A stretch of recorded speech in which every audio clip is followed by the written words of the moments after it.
I often hear a few ideas of, oh, should I just pay off my primary home instead? Or should I invest in stocks or bonds or a high yield savings account? And the answer is always no. Long-term real estate, buy and hold real estate is by far the best way for generational wealth, passive income, and financial freedom.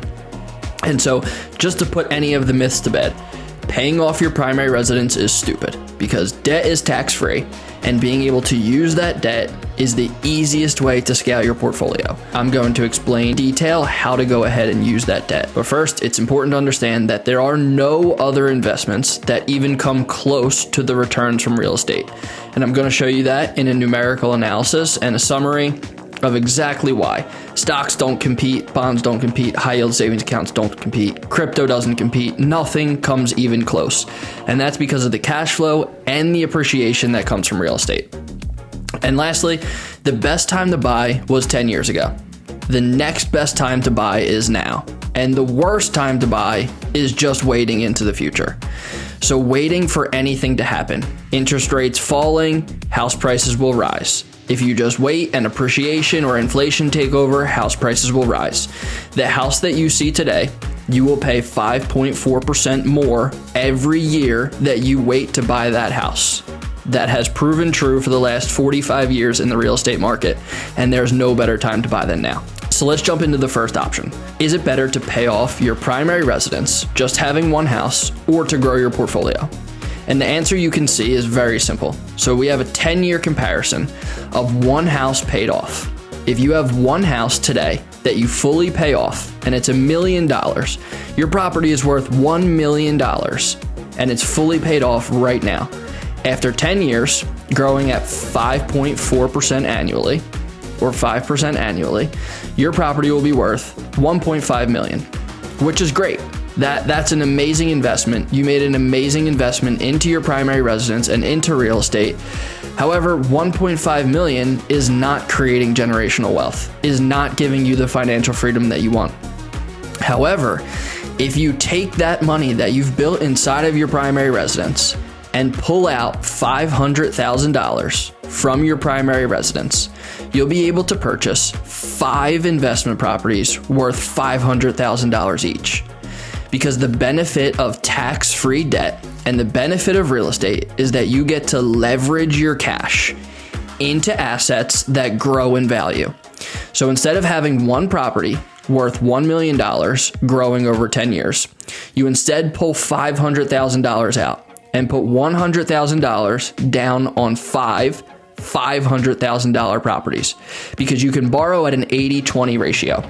So when you put down $100,000, you borrow $400,000 and you get a $500,000 cash flowing asset. So your 5 properties are then worth $2.5 mil in year 1. However, they all then appreciate every year for the 10 years. And at the end of that, your portfolio value is worth 3.8 instead of 1.5. It's a significant difference, and it's you not even having to make any additional money by trading your time. You're just using the equity you've already built inside of your primary residence. You're using the money that's just sitting there that the bank is currently using to lend out to other people. Instead, you pull the equity. You use $500,000 of the equity, put $100,000 down, and let your money work itself for the next 10 years. You'll be worth nearly $4 million after those 10 years. If your home is not worth $1 million, if your home's only worth $500,000 or $400,000, you can still pull out $200,000 and buy 2 $500,000 worth properties and let those grow. And your net worth will still be triple what it would be if you just continue in your one primary paid off residence. And this is only level 1. If you want to see and you do level 2 of pulling that money out, you use that same $500,000 at the start that we just walked through. However, after 5 years, each of these properties also have $100,000 of equity. Because of the way appreciation happens, every year your property grows by 5.4% in value. After 5 years, each of those homes are worth $607,000. So that means you have another $100,000 of equity in each of your properties. You paid $500 for it. It's now worth $607. You can borrow that $100,000 from each of these 5 properties and purchase 5 more properties, putting that $100,000 down, borrowing the other $400,000 in a mortgage from the bank, and then repeating that all 5 times with those 5 properties. And you let that grow for the next 5 years. But you see, you can do it again. If you want to scale at level 3, you can do it again, wait 5 years and repeat it and do it again. But if you don't, let's say you only stay here at level 2 and you go all the way down over the 10-year plan, your net worth is $7 million.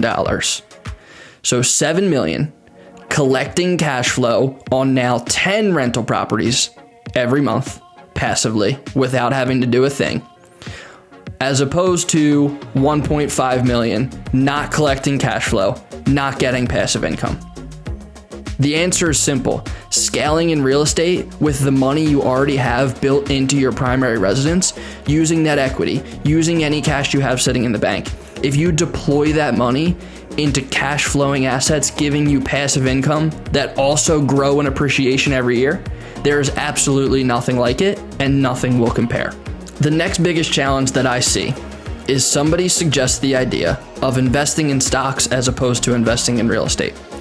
And this one's even easier to prove that real estate is better. First of all, stocks just seem simple. You go online, you log into your trading account, you put $100,000 into there, and you choose Apple stock, and you let it grow. That seems very simple, seems very easy. There's no friction. There's no effort in finding a good property and collecting passive income.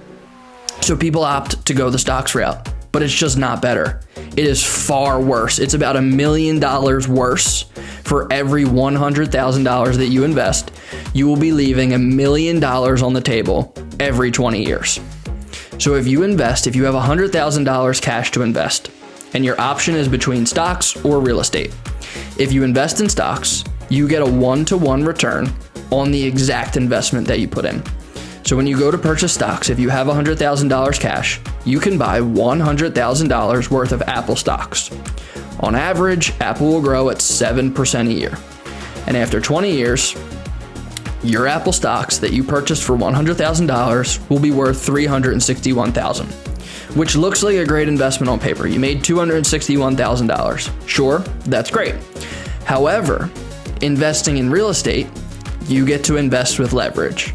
So when you invest $100,000, you get a loan for $400,000 because you invest at an 80-20 ratio, 80% loan, 20% cash. Allows you to purchase a property worth $500,000, your $100,000 plus a $400,000 loan. The property grows at 5.4% annually. So every year your property also appreciates. And after the 20 years, your property is now worth $1.3 million, as opposed to the $300,000 that your stocks would have been worth. And this is with only investing in one property. It's not with going to level 2 and pulling $100,000 out here and investing again, and pulling $100,000 out here and investing again, and here and again, and scaling your portfolio sideways to then go down. This is strictly looking at just your initial $100,000 investment. And real estate will beat stocks by $1 million every time because of the leverage over that 20-year period. And with real estate, you can also then use that equity and grow it. And also you'll be collecting cash flow this entire time too. So it's not just letting the money sit there and hope that 20 years later you can use that $261,000. Real estate grows like this while tenants pay down your loan, that the $400,000 that you take out, the tenants will pay it off over 20 years. Also, you'll be collecting passive income cash flow to do whatever you want with that entire time as well. Go on vacation, treat your family, go out to the dinners that you want. Real estate beats any other investment every time. Stocks, bonds, crypto, it's not close. And finally, you should never wait. Waiting will only cost you more money. Not only will it cost you more money up front, but it will also cost you more money monthly when your tenants pay you and the net result that you get per month. On average, properties grow at 5.4% a year. If today's list price is $300,000, In 6 months, that same house will be listed and be worth $308,000. In a year, that property will be listed for $316,000. And in 2 years, that property is worth and listed for $332,000. That's the same exact property that you see today automatically grows in value by 5.4% annually. So you waiting to jump into the real estate game, waiting to time the market, hoping that the best time is going to come, you're only costing yourself more money every 6 months. And that's if the property's worth $300,000. You wasted $32,000 over 2 years, or $16,000 if you just wait 1 year. But if the property's worth $500,000, after 6 months, you're going to be paying $13,000 more for the same exact property value that you could have gotten today for $500,000. After a year, you're going to be paying $527,000. And after 2 years, $554,000. So rather than waiting the 6 months or a year to purchase a property and spending $27,000 more at that time, if you purchase today for $500,000, after 1 year, you will have already made $27,000 in equity on top of the cash flow that you calculate, that you make every month, regardless. So getting into real estate now is always better than waiting for the future and hoping that a better time arises.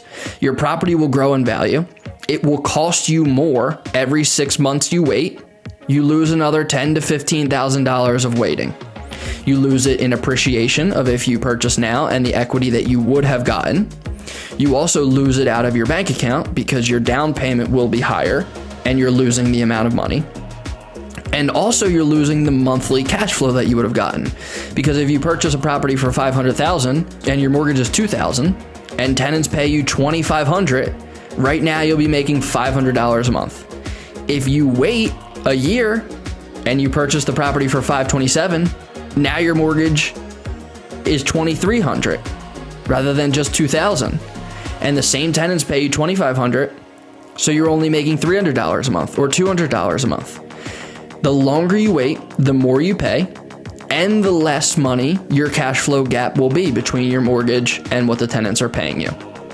So now is always the best time. 10 years ago would have been great to jump in. 10 years in the future, everybody's going to be saying they wish they bought now. The best time to buy is now. No other investment comes anywhere close to real estate. And paying off your primary residence is stupid. Leaving cash in the bank is stupid. Debt is tax-free. Take advantage of the debt, get the 80-20 borrowing ratio, and scale your portfolio to financial freedom, passive income, and generational wealth.